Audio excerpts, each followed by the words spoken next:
Welcome to Ignite the CEO Within, the podcast where we dive deep into the minds of top business leaders to ignite your inner CEO. I'm your host, Mark McFatridge, founder of Quaid, and with each episode, we bring you inspiring conversations with CEOs and business owners who share their experiences, insights, and lessons learned along the way. Get ready to be motivated, empowered, and equipped with the tools you need to succeed in your own leadership journey. Let's ignite the CEO within you. Welcome to another episode of Igniting the CEO Within. I'm Mark McFatridge, founder and CEO of Quaid, and I am looking forward to hanging out with you all for the next 30 minutes or so.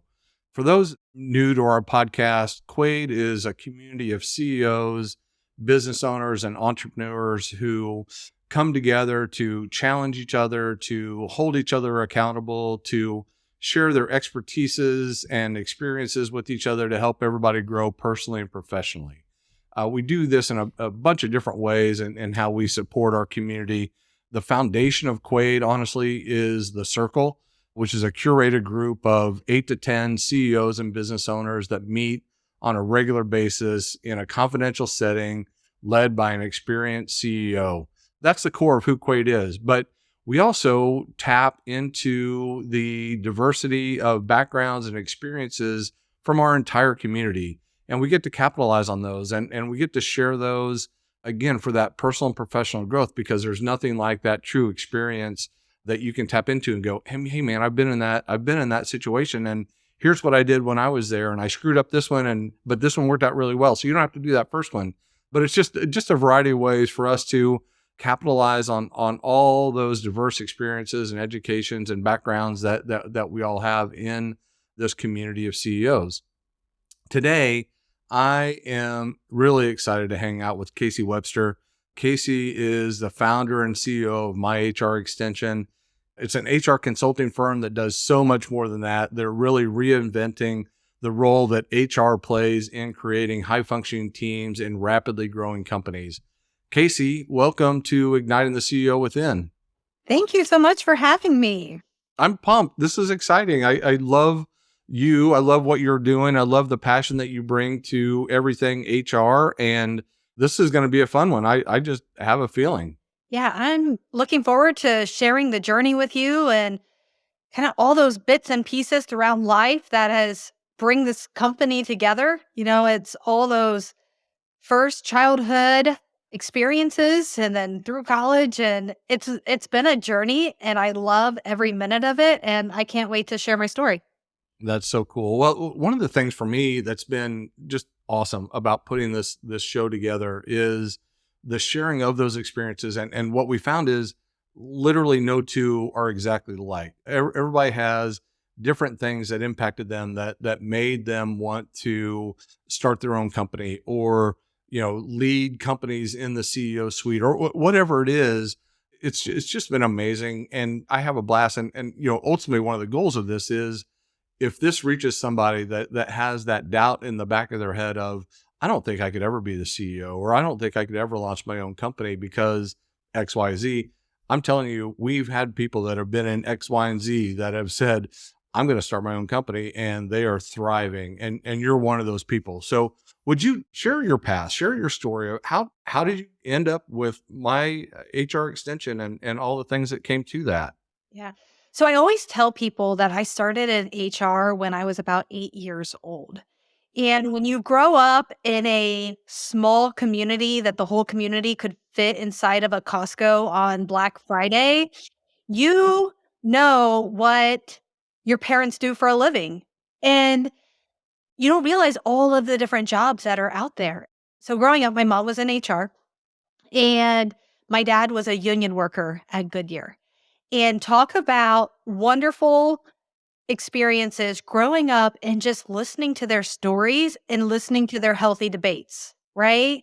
And that really helped me create that fine line of how, as an HR professional, I support both the company and the employees.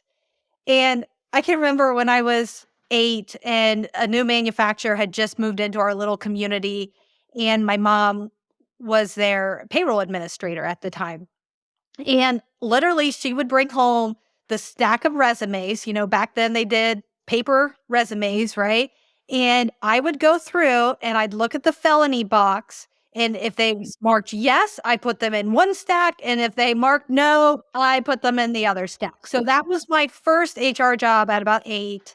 I also in HR, we have to have tons of different files. We have a health file, we have a personnel file, we have a safety file. Well, she would bring home all those different color folders and I'd put all the stickers on all the employees' names. And my aunt was also in HR, has been in HR my whole career. I'd helped set up for company picnics. I even dressed up, I was probably 12, as the Easter Bunny for their egg hunt for their employees' kids. So I've done this for a long time. So when I graduated high school, it was like, what are you going to do? And it's like, HR, right? And so went off to school and then started in the field. That's awesome. So then take us through that. Like you worked in corporate America in HR and doing all that, but how did those experiences lead you to my HR extension? So my first job out of college was a very humbling experience. I started at a company and I should have known on my first day of employment when I was sitting in the waiting room. They had security was sitting there at the front door. I sat there for 4 hours before they came and got me on my first day, first job out of high school or first job out of college because they were doing a massive layoff that morning within the sales field of anybody that did not meet their numbers. And that should have been my first sign, right? Like it was a rough environment and very strict, and you were a number. And I had to learn that very quickly. And I only lasted 3 months and I was literally walk out the door. They had got rid of, I started as an HR administrator and they got rid of all the HR administrators. And so here I am right out of college 3 months into my new job. I'm getting married in 8 months, right? So big life changes coming. And I get fired. I get walked out and horrified. I mean, it took me a long time to recover from that. And, when I look back at that, what a great experience. Now, back then, I thought my life was over, right? But when I look back, just learning at such a early part of my career what it feels like to take somebody's job away from them and having to go home and tell their family, it helped build that throughout my career. Because obviously I've done that for many years. I've had to have those moments with people. And from the very beginning, I knew what it felt like.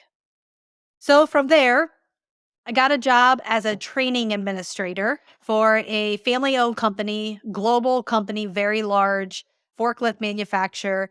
And it was great. And they're very large, and HR was specialized. So I only worked in the training department. And that gave me just the basics, how to enter training records into PeopleSoft, how to organize all of the training rooms every day. So I was that task list, every Monday I had to do this, every once a week I had to do this. Just gave me the basics. But honestly, I wasn't challenged enough.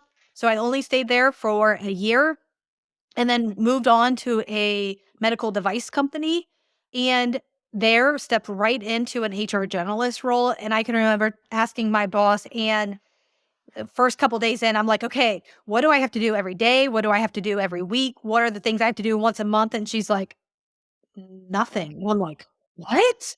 So this was like my first project based type of job where I got to have tons of impact because I got to come in and be the one that disrupted the current processes and bring new things.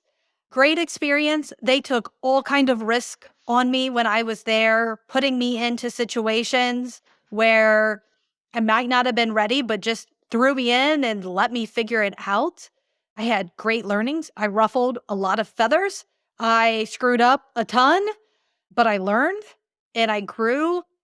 Again, I was being with a medical device company, spent a lot of time working because we were regulated by the FDA. We also had ISO requirements. And so I spent a lot of time in training and development there as well. actually built a learning center where we based it off of the Toyota production system, where we would train employees on how to build the product before they would even get to a manufacturing line and touch a table.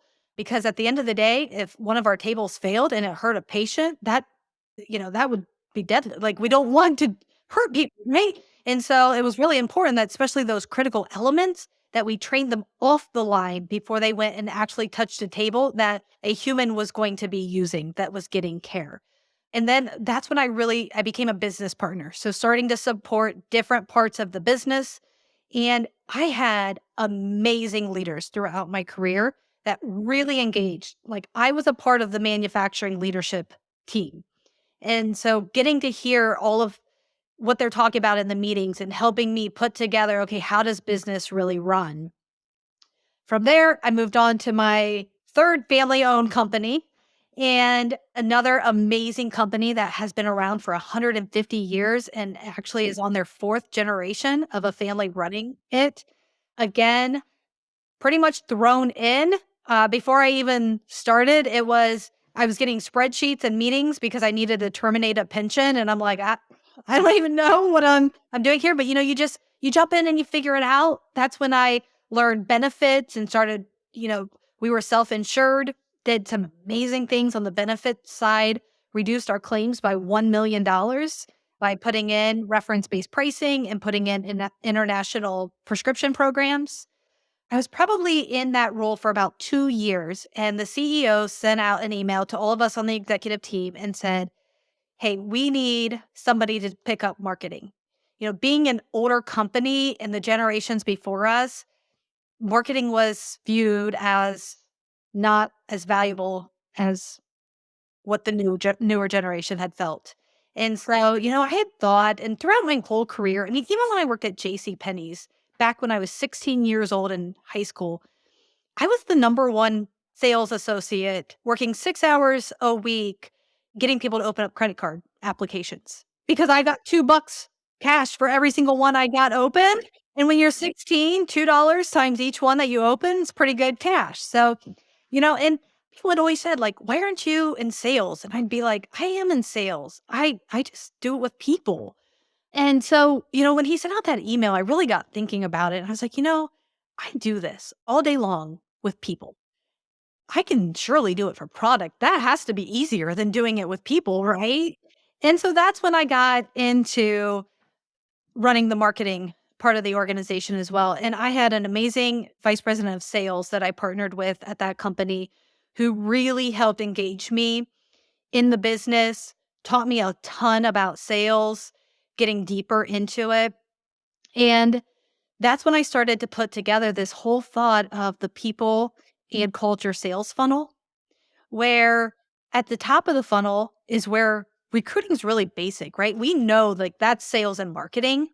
But at the end of the day, as you work through that whole funnel and you get into more of the retention of customers, we do the same thing with retention of employees.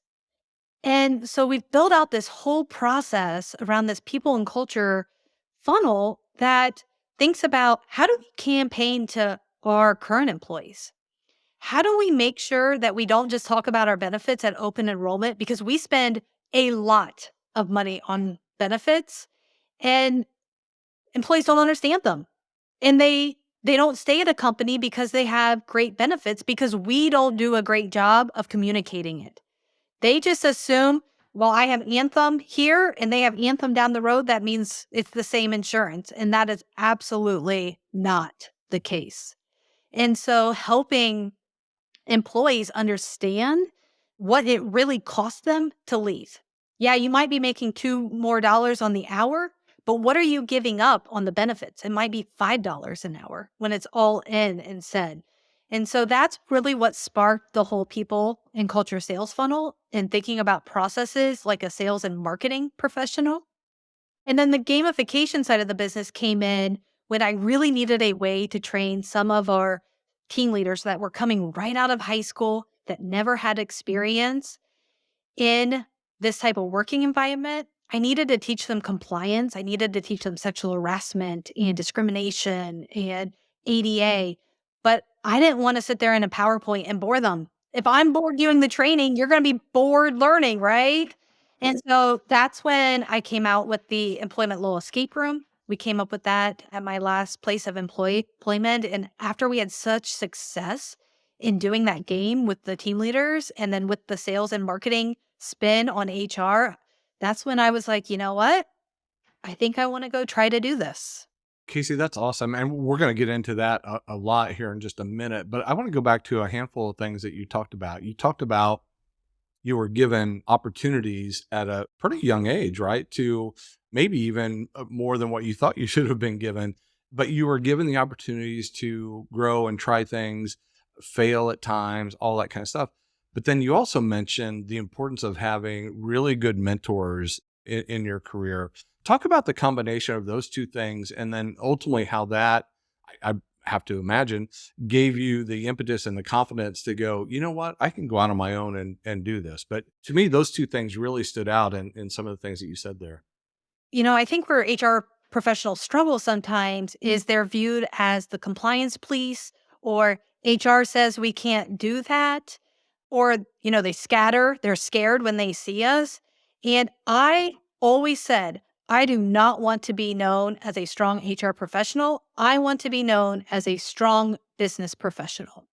And even when I did my MBA, I was probably 23, 24. And I honestly, looking back, I was too young when I went to do my MBA. I did not have enough real world experience for me to connect the dots of what I was learning. I still thought like the philosophy of how things worked were reality, when it's a whole lot harder than what the philosophy says to implement, right? Just communicate. That's all you have to do. And everyone will get along. It's like, no. And so I always took a real strong interest in learning whoever my business partner was, whether I was supporting manufacturing or purchasing or sales, to learn their business. I went to their trainings, that when they would bring in outside consultants to train maybe on the customer experience or net promoter score, I would go to those trainings. I was a part of the team, and building that relationship and showing that I had interest in learning their organization or their piece of the business helped gain that respect and that trust, so that when I did want to do something from an HR standpoint and try something different or push them on maybe a low performer or somebody that I felt really strongly that they needed to interview, that they would listen to me. And so I really focus on building those relationships so that those mentors were willing to invest in me because I was investing in learning their part of the business. We'll dive back into the conversation in just a moment. But first, a quick word from one of our strategic partners, Ice Miller. For more than a century, Ice Miller has helped clients navigate the full range of legal and business issues they face. Whether it be in the boardroom or the courtroom, our lawyers have evolved with the marketplace, providing sound counsel when you need it the most. Though our Midwest roots run deep, we serve clients from coast to coast and bring to bear international capabilities and insights. As a cohesive team, Ice Miller stands ready to provide cutting-edge legal solutions tailored to you. Learn more at icemiller.com. I do want to go back to your MBA piece because I agree with you wholeheartedly. Before I went back to earn my MBA, I was in the real world for 7 years, and my 2 degrees were, to the day, ironically, 10 years apart. And I could not agree more. I think so many folks today immediately graduate with undergrad and then immediately go get their MBA. And certainly the way that they teach undergrad today is different than when I was in school 100 years ago. It's more experiential today than it ever was then. I still think you need to have some real world experience where you can tie back and go, I don't think that's right. And it's no longer theory. It's how do we apply it? What really hit me is I did my MBA actually in a classroom. I didn't do it virtually. And everyone was probably 10 years older than me, at least. And I learned so much from them. But, we would read a book and my essays were so different than theirs. Mine was very agreeable to what the author would be talking about. Theirs was very skeptical. And so that was a challenge for me. And then the other piece was I am a visual learner. I have to do it to learn it. And so from a financial standpoint, I didn't have access to the company financials yet because we were family owned companies. And so the numbers, as we would learn how to do ROIs, I was still like, well, is that a good number or is that a bad number? Like I can figure out the math and I can come up, but how do I make a business decision based off of that number? I didn't have enough experience to help guide me to figure that out yet. They were just still numbers and answers to math equations. Yep. No, that's great. I love that. Fast forward, and again, you started to go down this path. For years, HR was viewed almost as a transactional department and a necessary evil, right? Like you said. But they would lead the annual benefits registration, they'd process payroll, they'd do whatever, really task based. I saw that change early in my banking career when I was at Union Planters Bank, and they hired a guy by the name of John Daniels. And John was elevated to the executive management team of the bank and quickly made HR a player in strategic planning. And he truly elevated the importance of culture and talent management and personal and professional development. And it was amazing. And because I'd never seen it before, and I fell in love with it. And from my standpoint, watching you and what you're doing with my HR extension, it seems like you're doing many of those things and kind of adding your own spin to it. Am I on pace there? Absolutely. Absolutely. And what I like to do is connect dots for people because that's how I learn. So if I'm coaching a business owner on why they need a handbook, because so often people are like, we're too small. I only have a handful of employees. I don't need job descriptions. I don't need handbooks. And it's like, you're the one that needs it the most because if you get a claim, you don't have attorneys on staff that can just write a check and make it go away, right? Like you need this the most, whether you have one employee. So helping connect the dots as we go through, like, okay, here would be an example of what an employee could come and say. For example, I'm working with a golf company right now and they travel to all the PGA tours, working on their job descriptions. And in the working conditions, they didn't have travel as a working condition. And I had said to them, like, well, aren't they required to go to these PGA tours? And they're like, yeah. And I said, well, what if somebody comes to you and says, hey, I get anxiety now. Like I get the sweats when I fly and I can't fly anymore. If you don't have that listed as a requirement of the job, you're going to have to accommodate that and not force them to travel. And, they're a small company. They only have, less than 10 employees and that would be detrimental to their company if they had to bring somebody else on to travel. So helping companies really connect the dots of why these things are important and they're not just words on a paper that we don't need.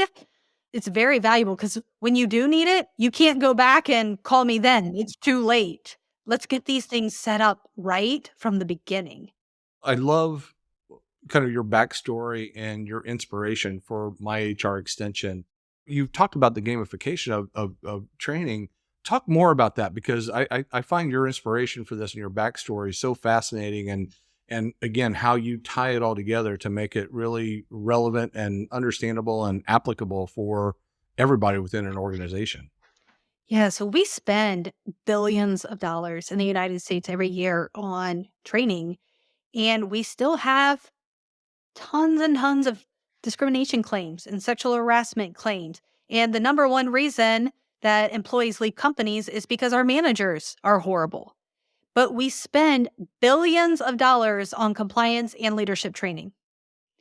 So what's the ROI on it? And why is our training not effective? And so that's when we came out with trying to create games and fun experiences to do this training. Because if we can spark an emotion with somebody during the training and create a memory, that memory is how we're going to ultimately change their skills, attitudes, and their behaviors. And how do we do that? It's through laughter, it's through storytelling, it's through having them as a team together in an environment where they're laughing and picking on each other and being competitive with one another. And that's what these games bring out in people. And so as a result, we have people actually changing their skills, attitudes, and behavior and getting a return on that investment.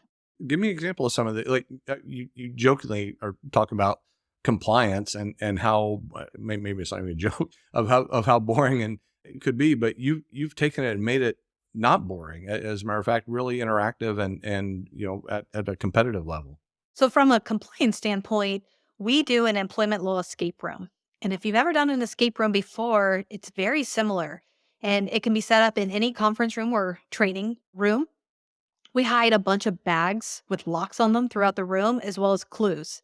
The participants will come in as a team. They're looking for those clues. They're trying to figure out how to open up these bags. The beginning's always awkward, just like when you do a real escape room. You get in there, you're like, now what do I do, right? And you got to work as a team to figure it out. And so once they get one of these bags open, inside each bag is either an activity, a puzzle, or another game that teaches one compliance topic. So one bag is going to have FMLA in it. Another bag's going to have ADA in it. And we have about 10 bags in total that we hide, and it's a 2-hour session. Once they get one of the bags open, we stop trying to get all the other bags open, and they do that game, activity, or puzzle as a group. We have a discussion about it. They might be scenario based where they're giving examples and they have to actually calculate overtime. And then they go on and they'll try to open up another bag. And what's been great about this is we have a 4.9 out of 5-star rating on this training with hourly manufacturing employees that are learning how to work together on compliance. That's crazy. On compliance. Talk about the psychology behind the gamification component. Yeah. So what we are trying to do is spark emotions. So the way we remember information is if we can spark an emotion and tie it to that. So I challenge you, think about last week and think about your meetings on your calendar. Which ones stick out to you? And when you reflect on that, there's probably an emotion tied to why that meeting sticks out of all the meetings you had last week, whether it was disappointment, excitement, you felt proud, you felt angry, you felt like you were defensive, it really ticked you off. And so that's why you have that memory. And we're doing the same thing in training. We are trying to spark an emotion to the content that we are training them on. So it's like, whoa, I didn't realize, or wow, I've been doing that wrong for years, or wow, that was really neat. And I like how they said that. I want to be like that. I want to be that kind of leader. So you're trying to spark that emotion with somebody so that they create a memory. And then that memory is going to help them improve their skills or their change their attitudes and behaviors. So when an employee comes to them and says, hey, I have been having these issues at home. I'm having a hard time getting to work. That's why my performance has been slacking. That's why I haven't been showing up. My attendance isn't good.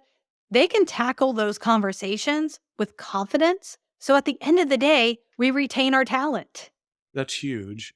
Talking about retention, my assumption is putting it in this gamified approach helps that retention of materials like tenfold, hundredfold. What's that look like? Yeah, absolutely. So I'll give you an example to explain that a little bit is think about as a hiring manager, you've hired tons of people and you probably hire a lot of the similar roles. Like I'm a little bit unique in HR because I hire all roles, but when I hire an HR manager, it's kind of already ingrained in my head of what I need, right? I don't challenge myself to really think that differently. And so we do this game and it's called Bank Heist, where we put you in a fictional environment and you have to recruit a getaway driver and a smooth talker and a strategist and a tech guy. And we walk through, okay, if we're going to hire a getaway driver, what are the qualities that they need to have? Well, when they hear the sirens, they can't leave us in the bank, right? Okay, so what interview questions are we going to ask to make sure that we vet that out? And so what it does is it helps connect those dots. And then we actually do the mock interviews and they get to hear the answers. And then we talk about as a group, would we hire this person or not? We know they can't break under pressure. What does everyone think of how they answered it? And so we we break it way down, we put it into fictional. And so we create those like, oh, yeah, how can I think about my jobs when I get back to work differently? What do I really need in that software engineer? And am I asking the questions to make sure that I'm vetting that out? Or am I just asking the same questions that I've used for the past 20 years in my career? And it's like cycle work, and we're not even doing anything creative or different or really challenging how we go about that interview process. So it's helping managers, whether you're a new manager, you're just learning it for the first time, or an experienced manager, to rethink how you've been doing things and how do we change the way that you interview so that we're getting in the best candidates. That's got to have a huge impact on company culture as well, right? Absolutely. Absolutely. Because everything we do in the games, we're also tying in the whole sales and marketing approach to HR, where we think like sales and marketing people. The candidate experience in that game, we do things like we tell one of the people that are interviewing that production has 5 people missing from the line and they have to go work production and they have to miss the interview. I mean, how many times have we had to cancel interviews because we're short-staffed and then what happens in the game is we lose that candidate. They go work for another heist group. And so they get to experience those things of the impact that we have on that candidate experience. Because at the end of the day, even if that candidate doesn't get the job, we want them out being brand ambassadors saying, man, I didn't get that job at the bank, but man, their recruiting was amazing. I really wanted it. Everyone was so nice. They sent me really great emails afterwards and follow up, encouraging me to continue to apply. And like, that's what we are trying to do from a culture standpoint, is have a sustainable company with our top talent through how we train and how we use the people and culture sales funnel. Casey, that's amazing. I could hang out with you all day and talk about this kind of stuff. It's a blast. Unfortunately, we're limited to 30 minutes or so. So we're going to start to wrap up. But one of the things that we've been doing with all of our guests here is I like to get inside kind of their head and their heart and get an understanding of what do they believe. So I ask people for their I believe statement. So if I turn to you and I say, Casey, what do you believe? What would that be? I believe all people are good and that we need to have strong programs and training in place to allow people to be successful. Every single time we promote somebody and we have not provided them with the training, we automatically set them up to have incognito syndrome, where they don't feel like they are qualified and able to do that job. And we do that to people all the time. So I truly believe people are good. They want to do the right things, and we need to slow down and provide them with the tools and the resources to make them successful. I love it. That's awesome. Thanks for hanging out with me here. I really appreciate it. Enjoyed it. I'm so thankful that you're in the Quaid community as an ally and just love your energy, your passion. This has been a blast. Thanks. Thanks for having me. This has been great. I really appreciate it. Folks, we've done it again. We've identified yet another path to the CEO seat. I hope you've enjoyed this conversation as much as I did. I love our Quaid allies and their willingness to share their stories and their expertise. If you have a desire to lead people or start your own company, listen to all of our episodes and see if one of our allies' stories is similar to the path that you're on right now, because it might just be the thing that ignites that CEO within you. Until next time, I'm Mark McFatridge. We'll see you soon.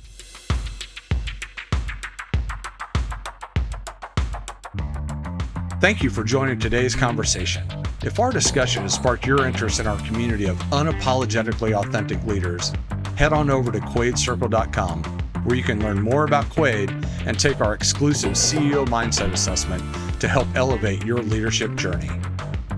Remember to subscribe to our podcast on your favorite platform and leave a review to help us continue delivering valuable insights and inspiring stories from top business leaders.